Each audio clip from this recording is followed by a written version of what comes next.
They left the wine half-finished on the table, laughing as they gathered their coats. The last sound I heard before the door closed was my brother Kevin saying, "We'll Venmo you later, sis." Then silence. Just the hum of the refrigerator and the faint jazz coming from the radio. The restaurant receipt was still on the counter, folded once like a secret not yet told. When I unfolded it, I didn't expect the number to make my throat tighten. $900.47. It wasn't just a meal. It was a summary of 10 years of polite thefts dressed as family favors. The server had scribbled in blue ink, "Thank you, Ms. Hayes," and under it a line item I had never noticed before. "Room charge, Kevin Hayes, stored on file." I stared at that sentence until the letters blurred. My name was the one attached to the file, not his.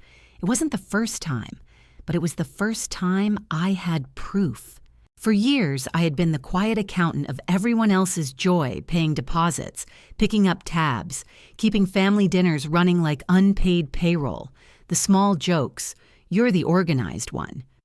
"You always have your card ready," used to sound affectionate. Tonight, they sounded like evidence.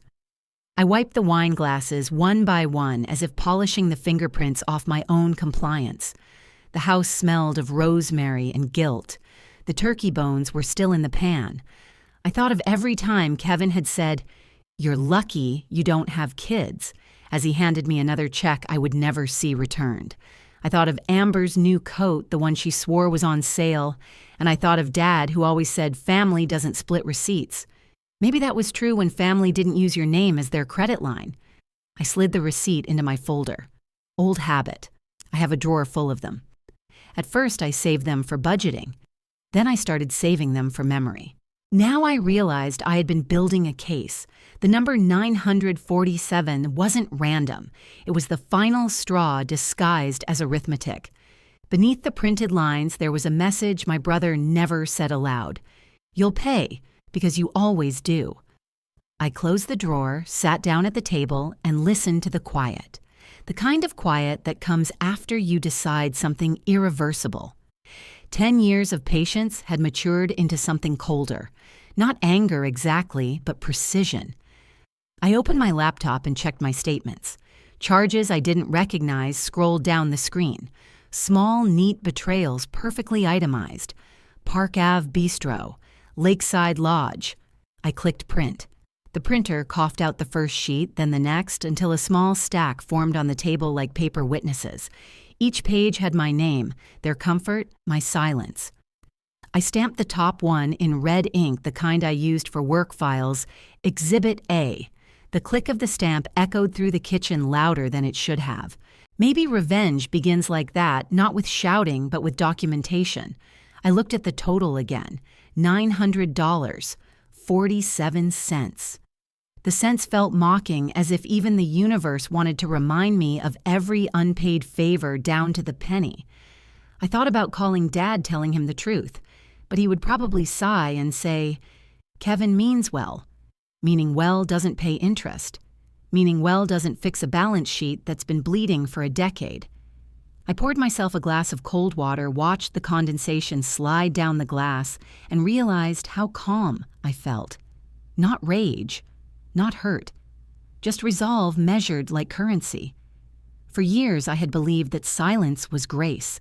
Tonight I understood silence was also credit. It runs out. I folded the receipts, neatly labeled the envelope Thanksgiving 2024, and placed it in my file cabinet between medical records and taxes. Then I turned off the radio. The room dimmed into stillness. Outside, the streetlights flickered. Somewhere down the block, laughter drifted from another house, careless and unaware. I thought about how many dinners had ended exactly like this, with me clearing plates while everyone else debated dessert. This time, I wasn't clearing anything. I was keeping it. Every glass, every slip, every cent. Tomorrow, I would start organizing proof. For now, I allowed myself one quiet thought that felt like a promise. They left the wine. They left the laughs.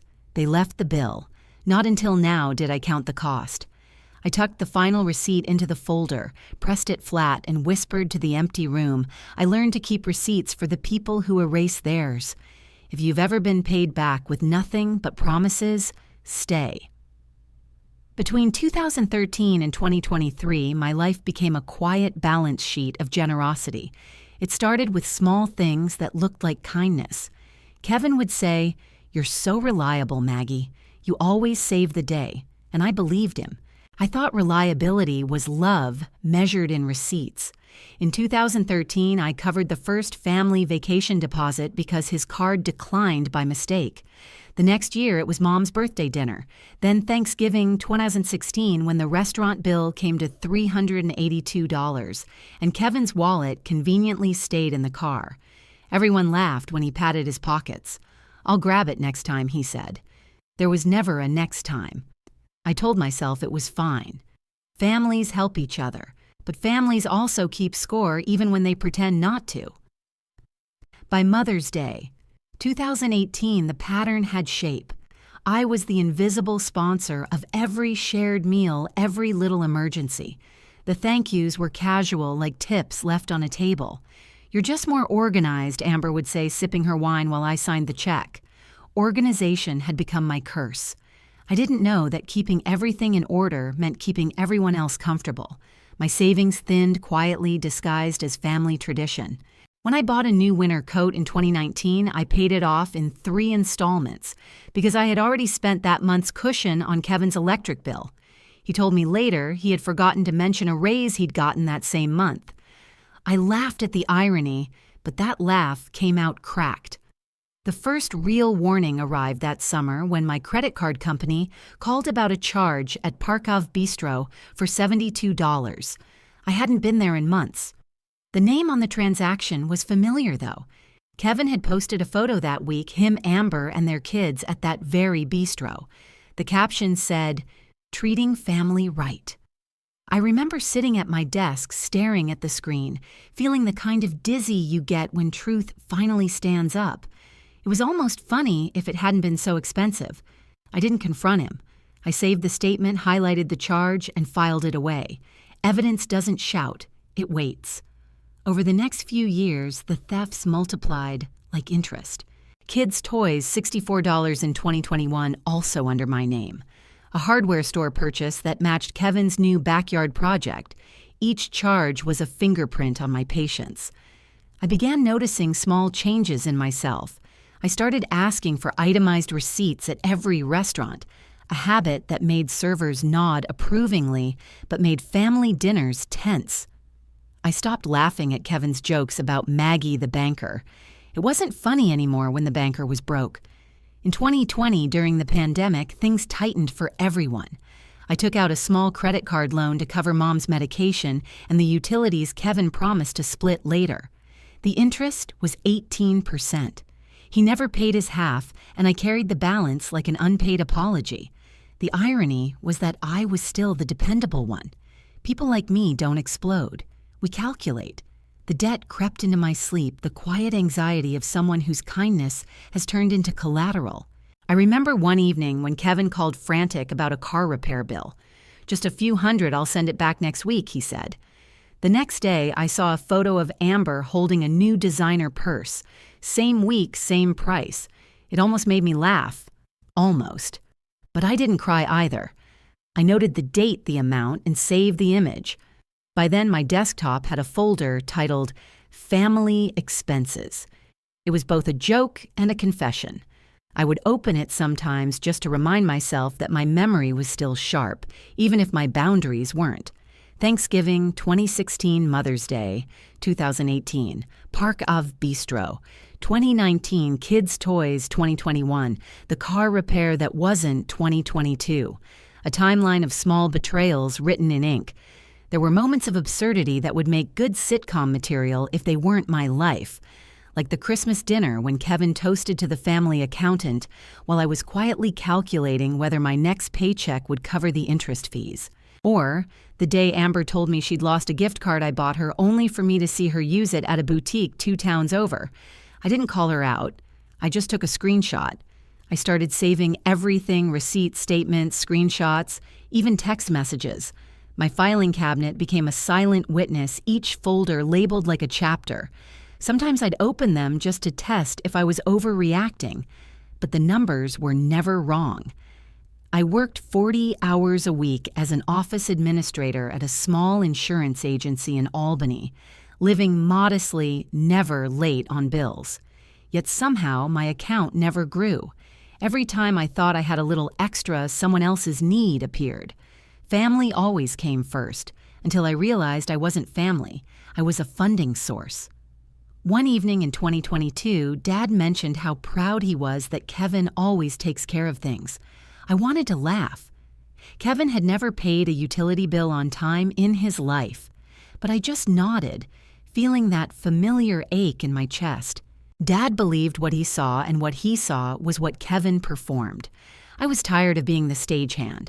I began keeping a notebook that year, not just numbers, but thoughts. I lend pieces of myself disguised as dollars, I wrote one night. They spend them like loose change. That sentence stayed with me. It was both an admission and a warning. By late 2023, I had stopped making excuses for Kevin in front of Dad. When Dad asked why I wasn't hosting Thanksgiving that year, I said, "Ask Kevin." He did, and Kevin told him I needed a break. For once that was true. I was done being the quiet safety net. The receipts had become heavy, like they wanted to speak. I started adding them up in a spreadsheet, one column for date, one for amount, one for category. The total came to $18,463. I stared at the number until my eyes blurred. That was my silence, quantified. And silence, like any debt, accrues interest. When I closed the laptop that night, I knew what I was building wasn't just a record. It was a weapon shaped like truth. Thanksgiving 2022 at the Maple Fork looked perfect from the outside. The restaurant was one of those warm-lit bistros in downtown Albany, where the waiters knew your name and the windows fogged from laughter. Kevin had picked the place, of course saying it would be nice for Mom to try something fancy for once. I had no reason to argue. When the server brought the bill, Kevin smiled his usual smile and said the familiar line, "Put it on Maggie's card. She likes getting the points." I remember the table laughter, the clinking glasses, and how my father's voice rose above the noise saying, "Your sister's always the responsible one." It felt like an applause for reliability, not love. I signed the receipt and tucked it into my purse, another notch on a 10-year scoreboard. That night, Kevin posted a photo on Facebook tagging me with the caption, "Thanks Maggie for hosting another family feast." The word hosting echoed. I hadn't hosted anything. I had paid. But when I saw the photo later, something else caught my attention. The image file name at the bottom corner read, IMG 11-26 Maple Fork MH card. I didn't know why my initials were there until weeks later when the first email arrived. It was from the Maple Forks billing department. The subject line read, "Confirmation card on file, Margaret Hayes." My stomach tightened. The email said, "As per your previous authorization, the card ending in 4421 remains active for recurring bookings." My card, my name, recurring bookings. I reread it 3 times, waiting for logic to return. There was no logic. There was only calculation. I forwarded the email to my work account, then called the restaurant the next morning. The line rang twice before a cheerful hostess picked up, the Maple Fork. "How can I help?" I told her there had been a billing error. She hesitated, then said she would transfer me to the manager. While I waited, the jazz music on hold played too softly to hide my pulse. A man came on the line, his tone brisk. "This is Greg, restaurant manager. How can I assist?" I explained the situation. He paused, then said, "Our records show the account was pre-authorized by Mr. Kevin Hayes last November. The note says, use sister's card on file with approval." My mouth went dry. Approval from whom I asked. "From Margaret Hayes," he said. The irony stung. "That's me," I replied quietly. He fell silent for a moment, realizing the mistake. "I'm terribly sorry, Ms. Hayes. It must have been an internal miscommunication. We usually require physical authorization. So he called ahead and asked you to use my card," I said. "Apparently, yes. It's listed as a saved profile. We can remove it immediately." He sounded flustered, almost embarrassed. "Would you like a confirmation email?" "Yes," I said. "Send it to this address and forward the previous invoices tied to that card if possible." He agreed. When I hung up, my hands were shaking, but not from anger, from the shock of clarity. This wasn't forgetfulness. It was logistics. Kevin had been planning these charges, not stumbling into them. The confirmation email came 10 minutes later. Attached were 3 PDFs labeled Thanksgiving 2021, Easter Brunch 2022, and Thanksgiving 2022, all billed to my card. The totals were neat: 528.70, 6201.55, 900.47. Each one followed the same pattern. Card on file, Margaret Hayes. I stared at the screen until the lines blurred. My first instinct was disbelief, then shame for even doubting myself. How long had this been happening? I checked my emails. Buried in my inbox was another message from the year before, marked unread. "Thank you for your continued loyalty, Ms. Hayes," it said. Loyalty. I almost laughed at the word. I had been loyal, just not to myself. I decided to call Janice. She'd been my friend since college, the kind who noticed patterns long before I admitted them. "Jan, you're not going to believe this," I said. She listened quietly as I explained everything. "He saved your card," she said after a pause. "That's not lazy. That's calculated." Her tone was calm, but I could hear the sharpness behind it. "You need to document this." "I already started," I told her. I opened the folder labeled Family Expenses and added a new subfolder, Maple Fork Proof. I printed the invoices and highlighted Kevin's name on each. The highlighter squeaked against the paper like a small, angry violin. That evening, after work, I called the restaurant again and asked for the manager's voicemail. I needed to hear it for myself. The recorded message began with routine greetings, then shifted into a list of pending requests. Among them, a male voice, Kevin, saying, "Hi, this is Kevin Hayes. Just confirming the reservation under my sister's card, same as last time. Margaret Hayes, ending 4421. She's cool with it." He sounded casual, even cheerful.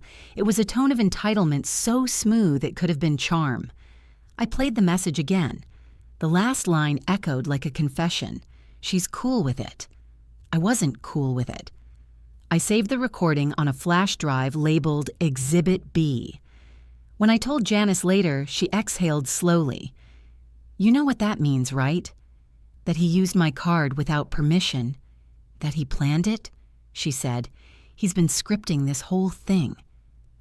The thought made me sit still for a long time. The betrayal was sharper because of its elegance. Kevin hadn't just stolen money, he had engineered convenience. I remembered every time he called me dependable, every time Dad praised him for taking care of family. I had mistaken manipulation for misunderstanding. That realization was its own kind of theft. I spent the rest of that night printing and sorting the evidence. Receipts, emails, screenshots, voice notes, each one went into a binder with a date tab. It felt procedural, like work, but beneath the order was a pulse of something new. Not rage yet. Readiness. At midnight, I sat at my kitchen table staring at the pile. The evidence was neat, almost beautiful. I thought of Kevin's Facebook post again. "Thanks, Maggie, for hosting." Hosting. Yes, I had hosted the entire charade, but every event needs an ending. I picked up my pen and wrote across the final invoice pre-authorized without consent. The ink spread slightly, bleeding into the paper fibers like truth, seeping through time. The dinner at the Maple Fork hadn't been just dinner. It was the moment I realized this was no accident. It was theft with a smile and my signature. The first small theft I noticed after the Maple Fork discovery did not even look like theft at all. I had bought my niece a gift card for a bookstore she loved, wrapped it in floral paper, and taped a little note that said, "Read something brave." A week later, Amber texted a photo of a shopping bag from the same chain and wrote thanks for the card. We used it for a scented candle set because the girls needed something fun. I stared at the message, wondering when books had turned into candles, then checked the balance and saw the card had been drained down to 86 cents. My niece thanked me sweetly for the gift and said she would go pick a novel soon. I smiled and told her to enjoy it, then saved a screenshot of the balance history and filed it under gifts. The second theft was smaller, but sharper. I had been building loyalty points at a grocery chain for months, clipping digital coupons like a hobby, picturing a small holiday splurge on something pretty for myself. When I tried to redeem the points, I saw they had already been used that morning on a purchase across town. The account showed a redemption tied to an email similar to mine, with one letter swapped, the kind of tweak someone makes when they feel very sure you will not look. That same afternoon, Amber posted a photo of their daughter twirling in a new skirt captioned, "Scored a deal with points today." I told myself it could be a coincidence. Then I checked the receipt image she had uploaded to her stories for fun and saw the last 4 digits of the loyalty account. They were mine. I saved the image and filed it beneath the folder, labeled Points. Another week, another sting, disguised as a thank you. At a family dinner out, the server set down a small plate with a chocolate dessert and said complimentary from the manager with a smile to Margaret. Amber clasped her hands and said, "Look at this. We get a free treat because of you." She took a photo of the plate with my name on the card beside it and wrote thanks to Margaret for always taking care of us. Later that night, the restaurant app pinged me a notification that I had redeemed a complimentary dessert tied to a long history of spending. It was a silly thing, a small thing, but it was also a pattern. Treats earned from my quiet spending were publicized as communal luck. The thanks always traveled in a circle that never reached a register.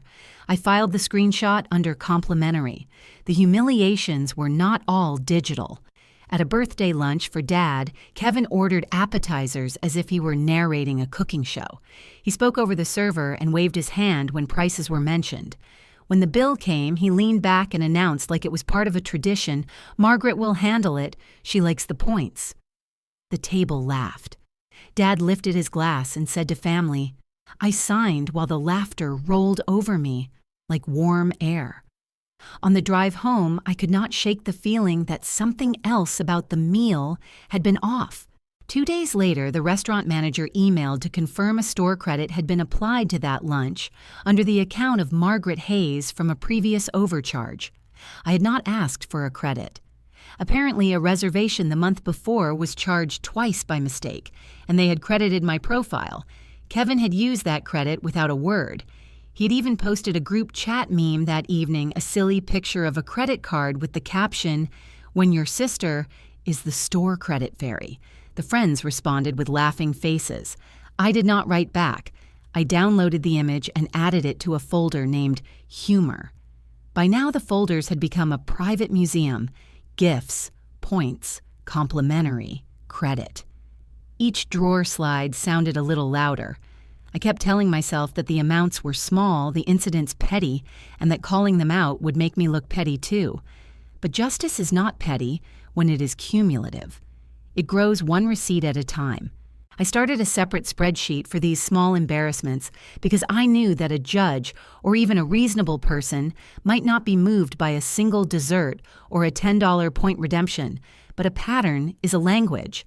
I listed date item, value, context, evidence. Under context, I wrote lines like used as public thank you while cost remained private or redeemed without notice at location 2 miles from their house. Sometimes the entries made me laugh for a second, then the humor turned back into a flinch. There was the night Amber sent a selfie from a boutique with a caption, "Great sale," then tagged me in a comment that said we should go together sometime, and I recognized the boutique from a charge that had been refunded to my card, then converted to store credit and later used during that visit.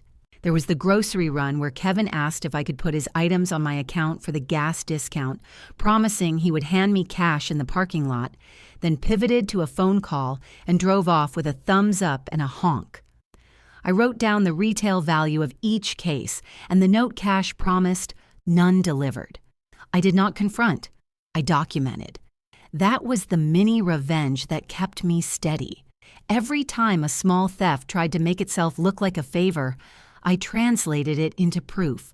Late one evening, when the house was quiet, I wrote a short email to Janice and attached a simple log. Subject line, exhibit file is growing. The body read, working quietly. Do not worry, just aligning numbers with truth. She replied one sentence that I reread twice a day for a week.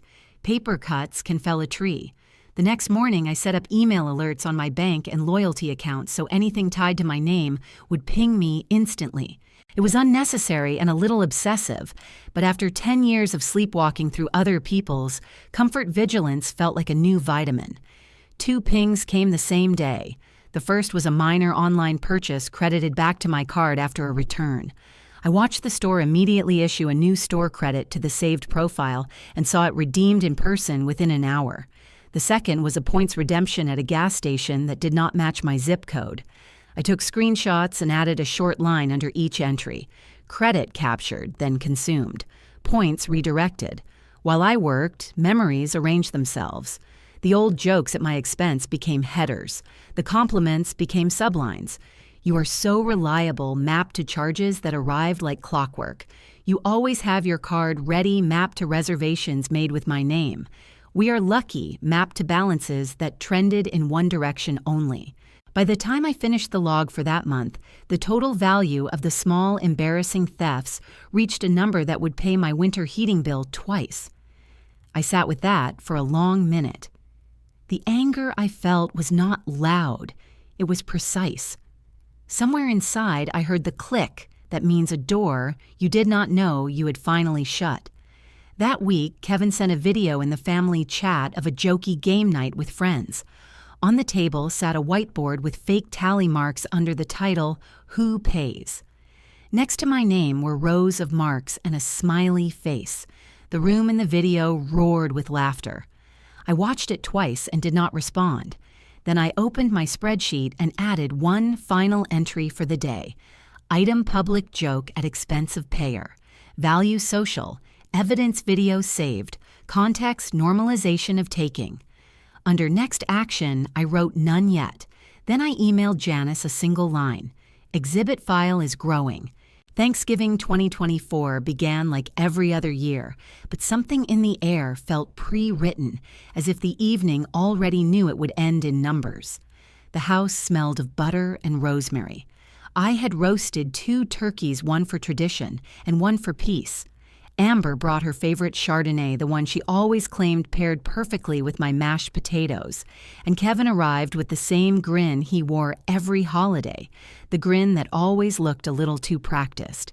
The table was full. Mom insisted on saying grace even though half the family's eyes were still on their phones. Dad poured wine and said to Kevin that one day he'd have to host, to which Kevin replied, "Sure, once I win the lottery." Everyone laughed. I laughed too because silence would have made me look ungrateful. The meal went on like a routine performance. Kevin talked about business deals that sounded suspiciously vague. Amber posted photos of the table with captions about family blessings. The children shouted and ran through the hall, knocking into chairs, and I caught one of them with a plate before it hit the floor. I smiled through every clatter. It was easier that way. I noticed Kevin scrolling on his phone during dessert, typing fast, glancing up between sentences. At one point, he called to the waiter. "We'll take care of it on the card, same one as last time." My chest tightened. The waiter nodded without asking which card.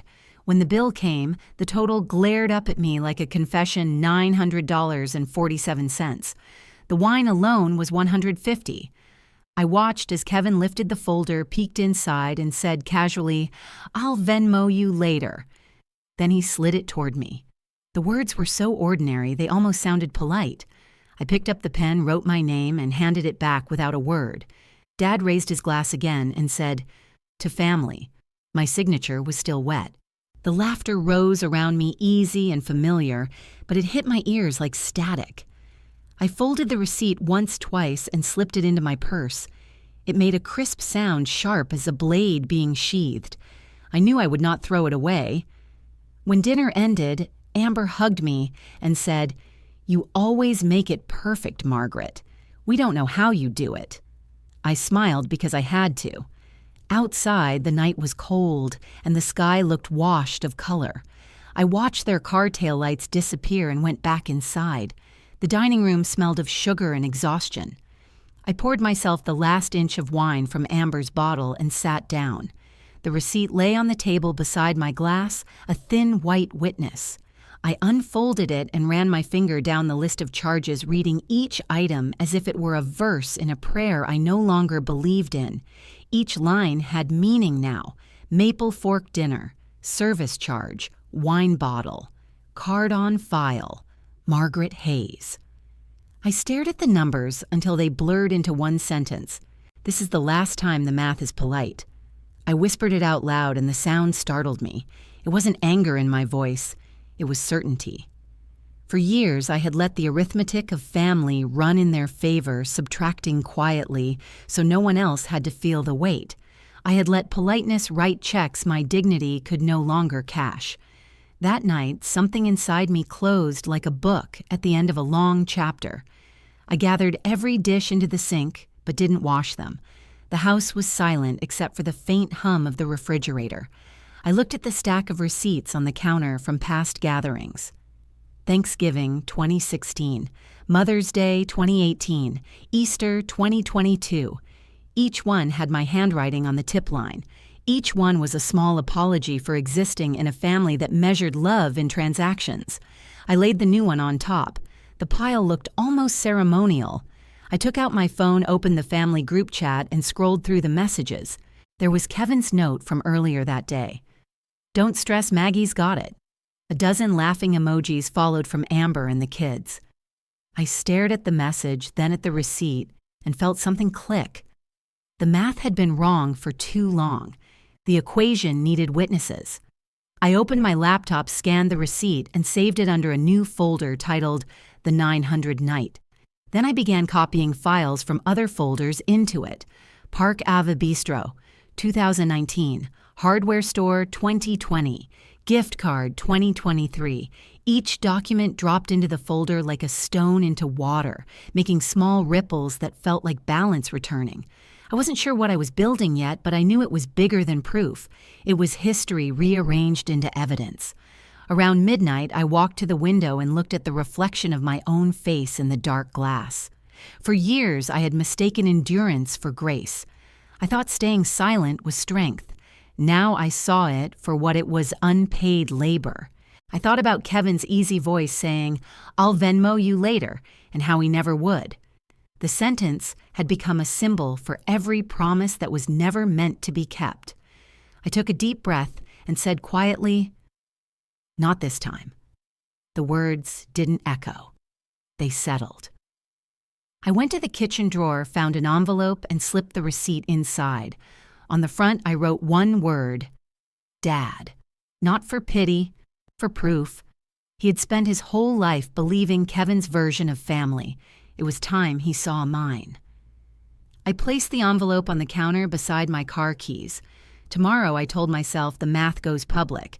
Then I turned off the lights, left the dishes where they were, and went to bed. I did not dream that night, only rested the kind of rest that feels like a decision finally made. Margaret woke early the day after the $900 night and treated the kitchen table like an evidence room. She cleared space, turned on a small desk lamp, and began to lay papers out like a detective arranging clues. Credit card statements came first, the lines of numbers forming a language she had learned to read over a decade of paying other people's mistakes. She printed copies, double-checked dates, and annotated each charge with a short note. Park Ave Bistro, July 2019. Kids' Toys, March 2021. Maple Fork, Thanksgiving, November 2022. Each annotation made the pattern louder. Next, she opened social media feeds and pulled screenshots. Kevin had a habit of posting pictures of dinners with the caption "Treating Family," and the metadata on several images matched dates of charges on her card. She saved the screenshots and wrote the file names using a steady hand. Then she emailed the restaurant manager at the Maple Fork and asked for transaction details and any notes the staff might have about cards on file. The manager replied within 24 hours with a polite but revealing message. It included ticket numbers and a line that read, "Card on file, Margaret Hayes, ending 4421. He apologized for the confusion and attached copies of the invoices. Margaret printed those as well and labeled them Exhibit B. Each new sheet slid into the binder like a small held breath released. She called the bank next. The process felt formal and oddly comforting. At the customer service desk, she asked for copies of transaction authorizations and the process the bank used to place a card on file for recurring reservations.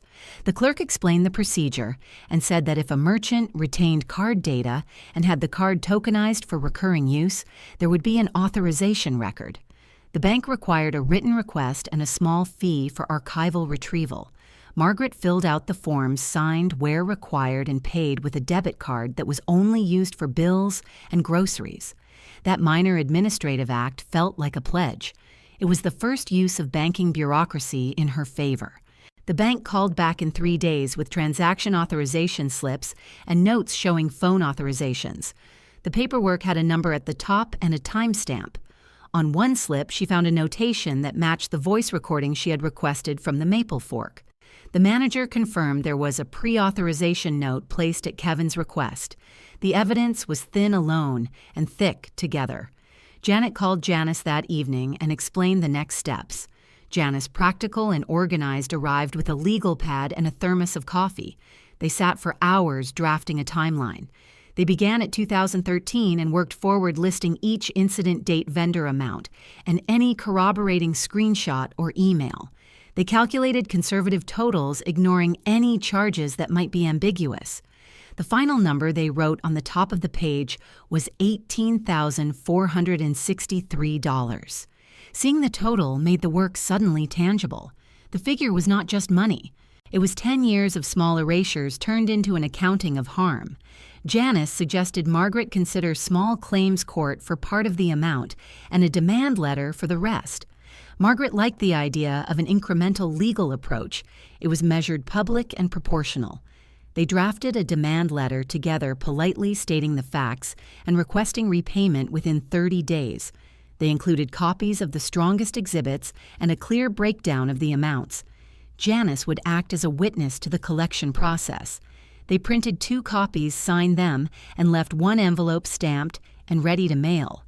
Before sending the demand letter, Margaret took a small administrative revenge that felt satisfying in its simplicity. She logged into every account that had a payment method linked to her card and removed the card, replacing it with her own grocery card for automatic deliveries and nullifying the saved payment method that had allowed charges to reappear. She called customer service for several merchants to request removal of saved payment tokens. It was a tedious hour of phone menus, passwords, and verification codes, but each cancellation felt like unhooking another trap. Then she posted a message to the family group chat. The text was calm and short. "I will no longer be the clearinghouse for family expenses. Please use your own cards or Venmo me immediately if you expect reimbursement. Thank you." She did not add an exclamation point. The absence of drama was intentional. The message landed like frost on a window. Reactions were mixed. Kevin replied with a laughing emoji Amber called to say not to make a scene, and Dad texted, "Please do not make this ugly." Margaret did not respond to the flurry. There was no need. She had already begun the formal step of mailing the demand letter certified so there would be a record. Filing a dispute with the bank for unauthorized or questionable charges came next. The bank provided a dispute form and a list of items that qualified. Margaret carefully attached copies of invoices, email confirmations from restaurants, the call recording, where Kevin pre-authorized using her name, and a spreadsheet of the total. The bank flagged certain charges for investigation and provisionally credited the account where appropriate. That felt like a small victory, though Margaret knew banks and merchants often resolved matters in ways that left both parties unsatisfied. Her goal was not only a reversal of transactions, but establishing a documented trail. Having the bank engage in an investigation would create documentation she could bring to small claims if needed. The final administrative step that week was setting up a binder that functioned like a court file. Each exhibit had a cover sheet, a date, and a brief explanation: car repairs, gifts, dinners, points, redemptions, complimentary items, store credits. The binder was orderly, clinical, and thorough. It was not a weapon so much as a ledger of truth. At night, when the house was quiet, Margaret would run her hand over the binder spine and feel something she had not felt in years. Not relief exactly, but the steady hum of agency. She slept a few hours more easily. The plan was methodical. Evidence bank disputes demand letter small claims. Public statements only if the legal route failed. That last part was important to her. She wanted justice, not humiliation. Still, there was a small sting of satisfaction in canceling the card tokens and sending the family message. It was polite revenge. It made the message clear without melodrama. "Exhibit file is growing," she had typed to Janice that morning. The file had indeed grown. Margaret had imagined that filing a lawsuit would feel like vengeance, but it felt more like paperwork. She sat in the Albany County Courthouse lobby surrounded by the dull hum of printers and the faint smell of old coffee. The clerk behind the glass divider looked up over her reading glasses and asked in a polite monotone, "Small claims or civil?" Margaret answered, "Small claims." The clerk nodded, handed her a packet of forms, and explained the process like she had done it 1,000 times. In New York, the small claims cap was $10,000. The fee was $20 to file. The claim could be delivered by certified mail or a process server. Margaret wrote her name in block letters across the plaintiff line, then paused over the defendants. Kevin Hayes. The words looked foreign on paper, sterile and stripped of the warmth that once protected him. She filled out the cause of action line carefully. Unjust enrichment, unpaid reimbursement for family expenses, supported by documentation.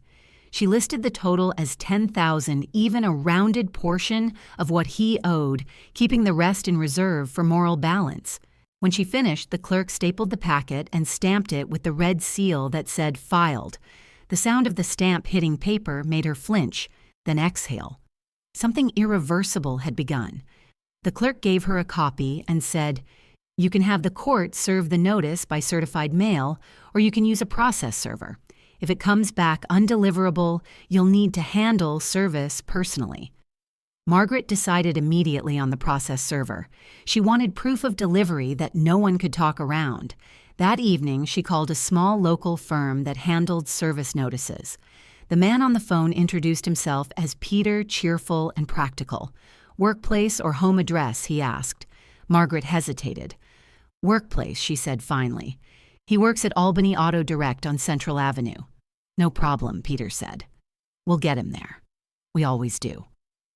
2 days later, she received an email confirmation with a time-stamped photo of the delivery. Kevin stood in the dealership lot holding the envelope, his expression halfway between confusion and embarrassment. The company's logo glinted behind him. Margaret saved the image into her binder as Exhibit M. The next morning, her phone began to buzz. Kevin called 3 times before leaving a voicemail. His voice was sharp and brittle. "Are you insane, Margaret? You filed a lawsuit over dinner over family." She listened once and deleted it. 10 minutes later, Amber called.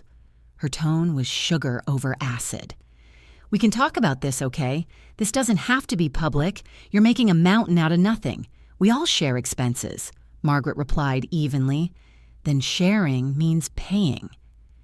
She ended the call before Amber could respond. That evening, Dad left a message of his own. "Margaret, this isn't how families solve things. You're hurting your brother's reputation." The irony almost made her laugh. His reputation had been built on her silence. The lawsuit notice had done what years of evidence never could. It made the truth visible. The following Monday, Kevin appeared at her door. She didn't open it. He shouted from the porch, "You think this makes you right? You're going to embarrass all of us." She stood behind the curtain silent until he left. Janice came over that evening with 2 cups of coffee and said, "He's rattled." "Good. Keep everything documented." They reviewed the court paperwork together. The hearing date was set for March 14, 2025. Margaret circled the date in her planner with a red pen. The space around it looked cleaner than any calendar square had in years. She made a checklist: bring binder, bring printed timeline, bring demand letter copy, bring certified mail slips. When Janice looked up, she asked, "Are you ready to actually sit in that room with him?" Margaret said, "I've been sitting with him for 10 years. This time, he has to sit with me." Over the next few days, Kevin's calls turned defensive. He sent text messages dripping with self-pity. "You're ruining my job," he wrote. "My boss saw the envelope. Do you even care what this does to me?" Another said, "This will destroy the family. Congratulations." She didn't answer. Every message became another exhibit. One night, Amber sent a long paragraph about forgiveness and how money made people cold. Margaret read it twice before deleting it. The following morning, she opened the family group chat. The old photos, jokes, and dinner plans sat above the most recent message from her weeks earlier: "I will no longer be the clearinghouse for family expenses." She clicked reply and typed slowly. "Court date set. If you'd like to reconcile, bring receipts." Then she placed her phone face down and made breakfast. The message sat in the thread like a quiet explosion. No one replied. By noon, Janice texted her a single thumbs-up emoji. Margaret spent the rest of the week preparing the presentation for court. She organized the binder again by category and cross-referenced each charge with supporting documents. For every restaurant bill, there was a matching post or text. For every charge, a date and context. It read less like an accusation and more like a financial autopsy. She made 2 copies, one for the judge and one for the defendant. On the last page, she added a short statement, handwritten in neat cursive. 10 years of unpaid generosity does not disappear. It compounds. The law keeps records because memory forgets. When she was done, she placed the binder in her desk drawer and looked out the window. Snow had started to fall soft and silent, coating the street in white. Somewhere out there, Kevin was telling everyone she had gone too far. Let him, she thought. Justice often looks extreme to those who have never been held accountable. That night, she wrote one more note to herself on a yellow, sticky pad and attached it to the binder cover. "Do not apologize for the math." The morning the receipts went public began quietly like every reckoning does. The hearing was still 2 weeks away when Paul called to say he wanted to meet for breakfast at the VFW hall. Margaret hesitated before agreeing. She knew the timing was not coincidence. The VFW had been her father's kingdom for 40 years, a modest building off Western Avenue with a flagpole out front and a wall lined with photographs of men in uniform. He spent most mornings there, playing cards, drinking coffee, and telling stories about service and sacrifice. Margaret drove there under a pale February sky snow curling against the windshield, the binder resting on the passenger seat, like a silent passenger. Inside, the air smelled of coffee gun oil and the faint sweetness of donuts. Paul sat at a round table with 5 of his old friends' men who had known Kevin and Margaret since childhood. She waved politely and they nodded back. "Maggie," Paul said, gesturing to the empty seat beside him. "Thought we could talk this out civilly." His tone was careful, practiced, like someone rehearsing a speech he didn't believe. She sat down, folded her gloves, and waited. "You filed against your own brother," he began. "You know how that looks. People talk."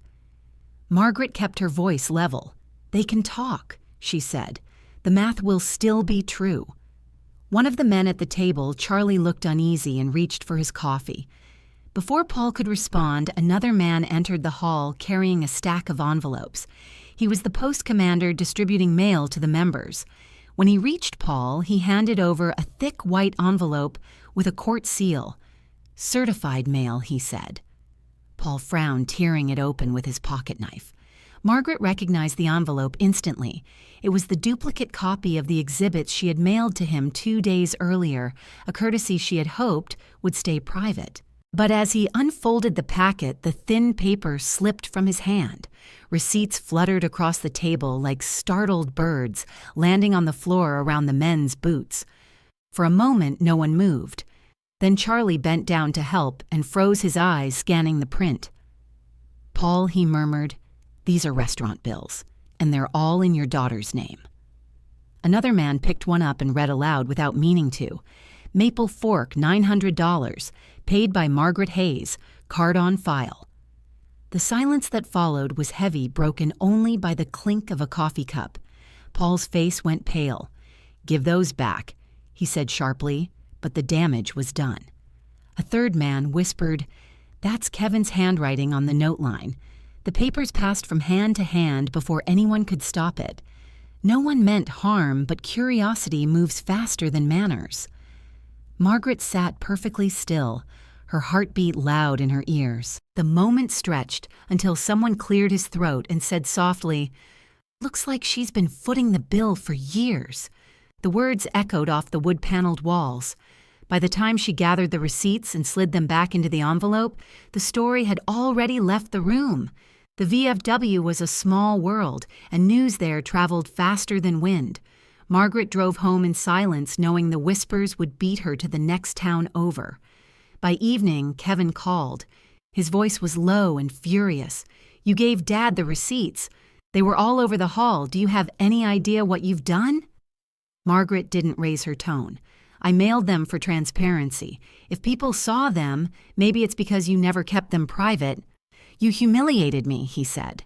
"You humiliated yourself," she answered. He hung up without another word. Within a day, the fallout spread. The men from the VFW called their wives, who mentioned it at church, and by Sunday, the pastor's wife had told Amber's mother that there was a dispute in the Hayes family involving money and court papers. By Monday, one of Kevin's customers at Albany Auto Direct mentioned it during a sale. "Heard your sisters got you in court," the man said lightly. "Hope that's just rumor." Kevin laughed it off, but his face flushed red. Within the week, 3 of his regular clients had postponed their deals, citing budget reviews. Reputation is a fragile currency, and his was depreciating fast. Meanwhile, Margaret stayed composed. She wrote a short letter to the editor of the local neighborhood bulletin, a community circular that shared recipes, events, and small essays. Her note was calm, written in her precise, tidy script. It read, "Fairness is not revenge. Accountability is love that refuses to disguise itself." We talk often about family values, but real values mean paying what we owe, whether in money, respect, or honesty. No one is ruined by responsibility. She signed it simply Margaret Hayes, Albany. The letter appeared in the next issue between an ad for a lawn service and an announcement for the church brunch. It did not name names, but everyone in town knew who it referred to. That same week, her phone buzzed with a message from one of Kevin's co-workers. "Saw your post in the bulletin. It read brave. Not everyone would speak plain truth." Another message followed from an old friend of their mother's. "Good for you, Margaret. People forget generosity has limits." The comment spread small ripples of validation that made her realize how many people had stayed silent in their own families for the sake of peace. At church the following Sunday, Amber arrived late, her smile strained. Margaret was already seated near the front. When the collection plate passed, Amber hesitated, then dropped in a single crumpled bill. Someone behind them whispered, "Guess the car payments aren't free anymore." Amber stiffened but said nothing. Margaret kept her gaze forward, her hands folded over the hymnal. During coffee hour afterward, an older woman approached her and said, "My daughter went through something similar. Took her 20 years to set boundaries. Good for you for doing it sooner." Margaret thanked her quietly. Justice was not loud. It was steady. By the next week, Kevin's story had become a kind of moral parable among their acquaintances. Some sympathized, some laughed, and a few admired Margaret for standing up. Even her father's tone softened when he called. "Maybe we didn't see the whole picture," he said. "Maybe I didn't."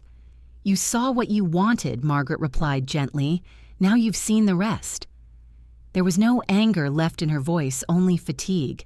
The following morning, Kevin's dealership manager requested a meeting. One of Kevin's bigger clients had called asking about financial discrepancies. Kevin tried to deny everything, but paperwork leaves trails that charm can't erase. He returned home that night, furious, blaming Margaret for every consequence. She didn't answer his calls. Instead, she posted one short note to her neighborhood bulletin page online, the same place she had written her earlier essay. "Financial responsibility is not personal warfare," she wrote. "It is the simplest form of respect. Would you have sent the receipts? Tell me below." The comment section filled within hours. Some said yes, some said no, but everyone had an opinion. Margaret read them all while sipping tea, each comment another small confirmation that truth once spoken finds its own witnesses.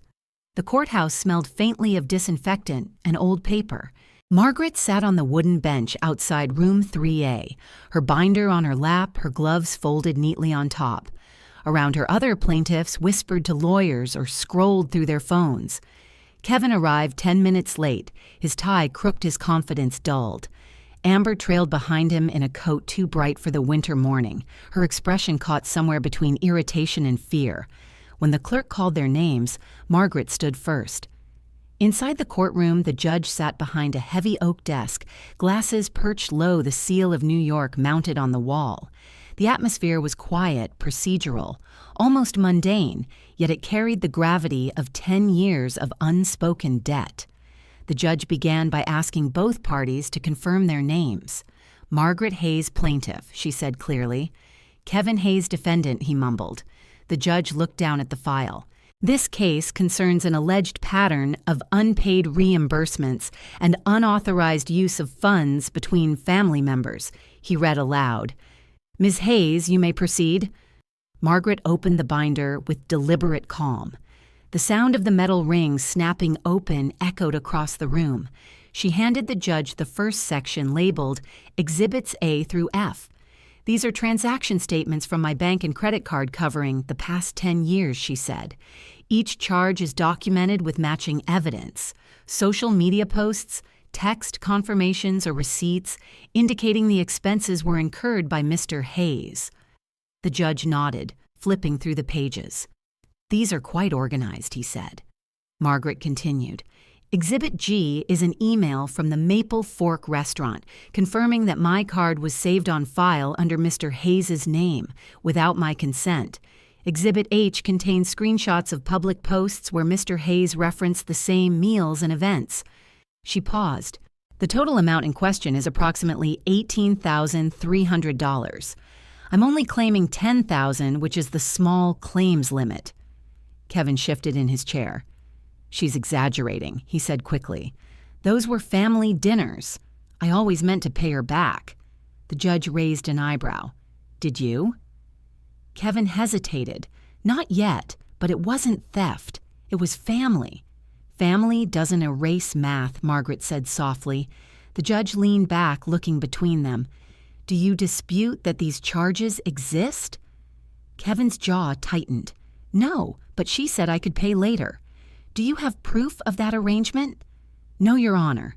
Then your defense is based on assumption? Not documentation, the judge said. The gavel of logic struck quietly long before the wooden one would. Amber whispered something to Kevin, but the judge motioned for silence. Ms. Hayes, he said, you've presented consistent documentation. The evidence suggests a clear pattern of financial misuse over an extended period. I find in favor of the plaintiff for the amount of $10,000 plus $75 in court costs. Kevin blinked as if waiting for someone to laugh. No one did. The judge signed the order and slid it toward the clerk. Judgment entered. This ruling is a matter of public record, he said. The phrase landed like a verdict in every sense. Outside the courtroom, Kevin muttered, You just ruined my reputation. Margaret replied, You did that with my credit card. She walked away before he could answer. The victory felt cold and clean like the first breath after a long illness. It wasn't triumph, it was relief. 2 weeks later, Kevin received the official notice to pay. He delayed claiming cash flow problems. The court clerk explained the options voluntary payment or wage garnishment. When he ignored the first deadline, enforcement began automatically. His employer received an order to withhold a portion of his wages until the debt and court fees were satisfied. The deduction appeared on his next paycheck marked garnishment, civil judgment. Kevin's face burned when the HR officer handed him the envelope. He didn't argue. Word spread quietly through the dealership. A few co-workers looked away when he passed. Others whispered. The story was no longer private family drama. It was recordable fact.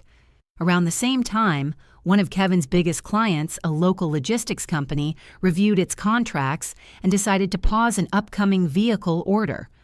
The reason listed was reliability concerns regarding account management. It wasn't punishment, it was business. Financial credibility had boundaries, and he had crossed them too many times. His manager called him into the office and said, "You need to get your personal affairs in order, Kevin. Clients notice these things." Kevin nodded without speaking. He went home that night and told Amber it was Margaret's fault again. Amber didn't argue, but her silence said she was tired too.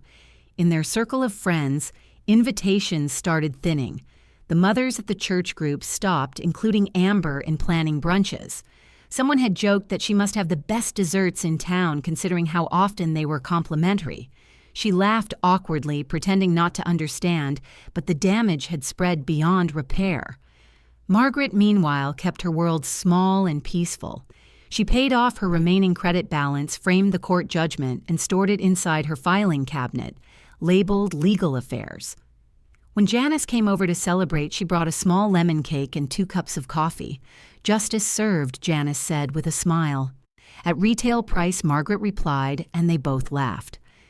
In the following months, Kevin's payments trickled in through the garnishment order. Small deposits arrived every other week, mechanical and precise. She never touched the money. Instead, she moved each deposit into a separate account, labeled restoration. It wasn't about wealth. It was about record-keeping, about reclaiming what had been siphoned through years of quiet dismissal. Occasionally, she checked the balance and smiled at the growing sum. The last entry would one day mark closure. By spring, Margaret's story had become a quiet legend in her neighborhood. People spoke about it with admiration, sometimes with awe. The moral wasn't about winning, it was about drawing a line. In May, the local paper published a brief notice in the court record section, Hayes vs. Hayes, judgment for plaintiff, $10.75. Beneath it, no commentary, no flourish, just the truth set in type. When Margaret saw it, she clipped the page and slid it between the binder covers. 10 years of quiet theft now reduced to a single printed line. She stood by her window, the afternoon light falling across her desk, and whispered to herself, "That's how you balance a decade." The knock came on a gray December afternoon, soft at first, then urgent. Margaret knew the rhythm before she opened the door. Kevin stood on her porch, shoulders hunched coat unbuttoned the air of a man whose pride had worn thin. Behind him, the driveway glistened with half-melted snow. He looked smaller than she remembered, or maybe the years of excuses had finally caught up with him. "Can I come in?" he asked. His voice carried no arrogance, only exhaustion. She stepped aside wordlessly, gesturing toward the living room. The house smelled faintly of cinnamon and coffee. A small artificial tree blinked quietly in the corner. Kevin sat on the edge of the sofa, rubbing his hands together. "I wouldn't be here if I wasn't desperate," he began. "The garnishment's killing me. The kids need Christmas gifts. I'm behind on rent. Amber's been sick. I know I messed up, but you're my sister." He tried to smile, but it broke halfway. Margaret listened without interruption. When he finished, she walked to her desk and opened a drawer. Inside was a folder labeled Judgment Compliance. She pulled out a sheet of paper and laid it on the coffee table between them. "This is your payment record," she said evenly. "As of last week, you've repaid $6,200. The remaining balance will be cleared in March if you stay consistent. The court schedule is fair. It doesn't ask for mercy, just completion." Kevin leaned forward. "I'm not asking you to erase it. I'm asking for help. A small loan, just until tax return season." Margaret folded her arms. "A loan requires trust, Kevin. Trust requires honesty. You used my card without asking for 10 years. You turned debts into jokes. I will not finance another story where I'm the punchline." His eyes reddened. "Please, it's Christmas. The kids don't deserve this." She inhaled slowly. "Neither did I." Silence stretched across the room. The only sound was the clock ticking above the mantel. Finally, she said, "There's a financial literacy workshop at the library next week. They help with budgeting, debt management, and rebuilding credit. I can send you the link, but I won't send money." Kevin stared at her like he was seeing someone he didn't recognize. "You're really going to let your own brother beg?" he asked. "You had years of invoices," she said quietly. "The court fixed the math." "Don't make me fix the heart." The sentence landed like frost on glass, clear and final. Kevin lowered his head, muttering something she couldn't hear. Then he stood adjusting his coat as though dignity could be zipped back into place. "Dad said you'd soften," he murmured. He said blood mattered more than balance sheets. Margaret met his eyes. "Blood mattered when you didn't sell mine for convenience." He looked away. "Merry Christmas," he said flatly, and walked out into the cold. She watched from the doorway as he trudged down the driveway, his figure blurring against the pale snow. The door closed with a quiet click that sounded like a decade sealing shut. An hour later, the phone rang. Paul's voice filled the line, rough with age and regret. "He came to see you, didn't he? Yes. He's hurting, Maggie. You proved your point. Maybe show a little mercy." Margaret stared at the frost spreading across the window pane. "Mercy without accountability is just permission to repeat," she said. "He's not dying, Dad. He's learning." "You've changed," Paul said softly. "No," she replied. "I finally stopped paying tuition for his lessons." There was silence on the line. Then Paul sighed. "You always were the practical one. Someone had to be." They said goodbye, and she hung up. That evening, she opened her laptop and checked the latest payment transfer from the garnishment system. It had arrived on time. The balance now read $7,400 paid. The rest would follow. She printed the confirmation and wrote across the top in neat blue ink, "Progress, not pity." Then she turned on the fireplace and sat back, feeling the strange warmth of completion. The next day, a letter arrived from the court stating that Kevin's employer had submitted the full payment plan for the remaining balance. Attached was a summary of wage deductions to continue until the debt was cleared. Margaret smiled faintly. Paperwork, she thought, had never failed her. In mid-March, the final payment arrived. The amount was small, but the moment carried weight. She withdrew the funds from the restoration account and placed them into her savings. Then she printed the closing statement and wrote across the bottom, "Paid in full." She placed it inside an envelope and mailed a copy to Kevin with no note enclosed. A week later, she received a text from him. It read simply, "Received." "Thanks, I guess." She didn't reply. That night, she sat at her desk, pen in hand, and signed her own copy of the receipt. The words looked beautiful in their simplicity. Paid in full. 3 words that balanced a decade of imbalance. The following Sunday, she posted a short message on the local community board beneath the same bulletin where her earlier essay had sparked debate. Her post read, "Account settled. Let this be a reminder that receipts matter. Mercy and math can coexist, but not at the expense of truth." She clicked publish and closed her laptop. The comments began trickling in, some cheering, some reflective, a few confessing that they too had kept silent too long in their families. Margaret didn't need applause. She wanted understanding. When Janice called later that night to congratulate her, Margaret said only, "It's done." She looked out at the streetlight reflecting on the snow and felt the quiet satisfaction that justice, when cleanly executed, leaves behind no noise. She thought of Kevin, of his children, of the years she had carried guilt for wanting fairness. That guilt was gone, now replaced by calm. In the distance, church bells began to ring for evening mass. Margaret whispered to herself, "Paid in full," and for the first time in years, the words sounded like peace. Spring arrived in Albany with quiet light and clean sidewalks, and for the first time in years, I noticed how a morning could feel undecorated by worry. The binder sat on a shelf, no longer a weapon, just a record. I returned to my routines one by one, and then I built a few new ones. On Tuesdays, I volunteered at the community center on Washington Avenue, where the bulletin board carried flyers for yoga blood pressure screenings and resume help. I added a new sheet of paper to the board with tidy lines and a simple title, "Financial Boundaries for Families," a short workshop for anyone who has ever said yes when they meant no. The first night, 6 women showed up and sat in a small semicircle, hands folded around coffee cups.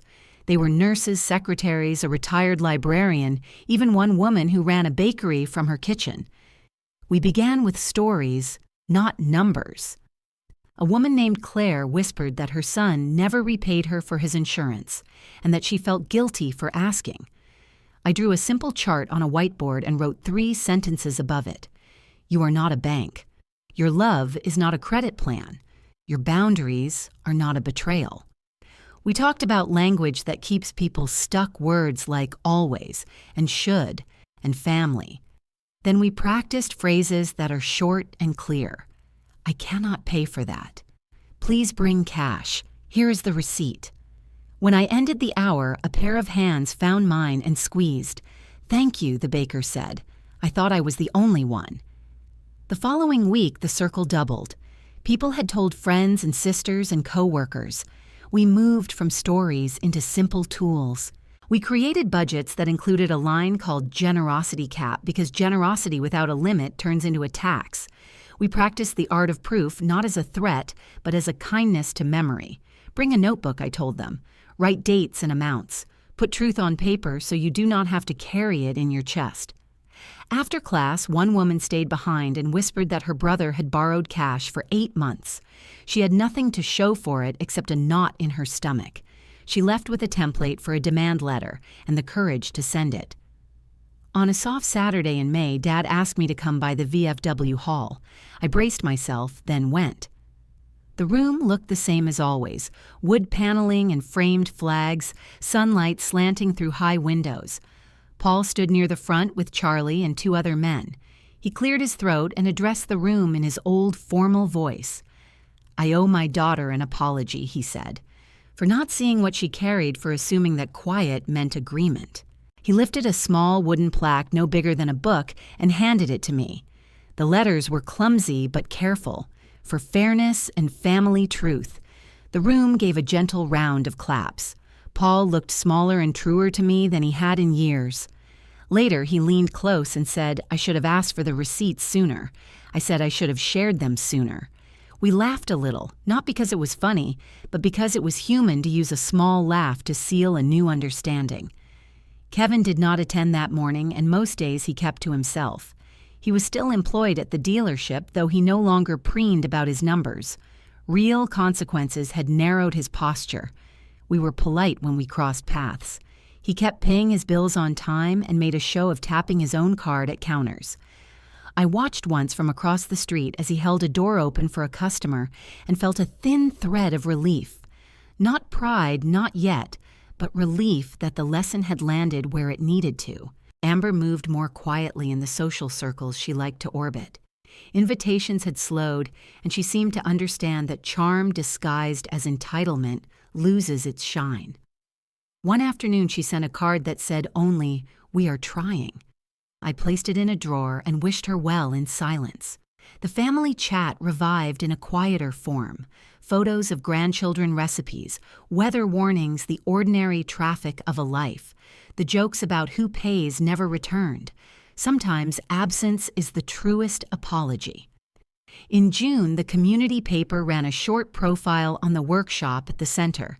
The reporter asked if I considered what I had done to be revenge. I said no. Revenge is about someone else. Boundaries are about yourself and the people you love enough to tell the truth. After the article, a local school asked me to speak at a parent night. I brought a stack of handouts and a simple message. If you keep paying for peace, you will eventually pay with your peace. The room nodded in the gentle rhythm of recognition. That summer, I took a short trip to the Adirondacks with Janice. We rented a small cabin and sat on the porch, with coffee watching a lake that held every shade of blue. Janice asked if I ever regretted sending the receipts to Dad. I said I regretted the years I did not send them. Then we were quiet for a long time and listened to the water tap the shore. Peace had edges now. I could feel where it began and where it ended. In September, I helped Claire fill out a small claims form of her own. She trembled a little as she signed, then laughed softly and said she hated that it felt like betrayal. I told her what I had learned. Paper is not a betrayal.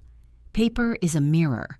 It tells you who has been standing beside you and who has been standing on you. The judgment on her case arrived in her favor a month later. She brought lemon bars to class and the circle cheered. We ate slowly and let the sweetness underline the point. Justice can taste like sugar when it finally arrives. By winter, the ripples of what happened in my family had become part of the town's private folklore. Not gossip, but a parable. Do not confuse generosity with permission. Do not confuse silence with agreement. When holiday season returned, I put up a small wreath and made dinner for a few friends. The table was simple. No scripts were performed. No jokes about points were told. Everyone paid for what they ordered because it was not a performance. It was respect. A week before Christmas, Paul stopped by with a bag of oranges and a note folded under the twine. It said, "I am sorry for what I did not see, and thank you for what you made me see." I placed the note next to the plaque and found that the two together weighed just enough to anchor a new story. Not perfect, but honest. On the last night of the year, I opened the binder one more time, not to calculate, but to remember. I ran my hand across the tabs and closed it gently. Justice was never romantic.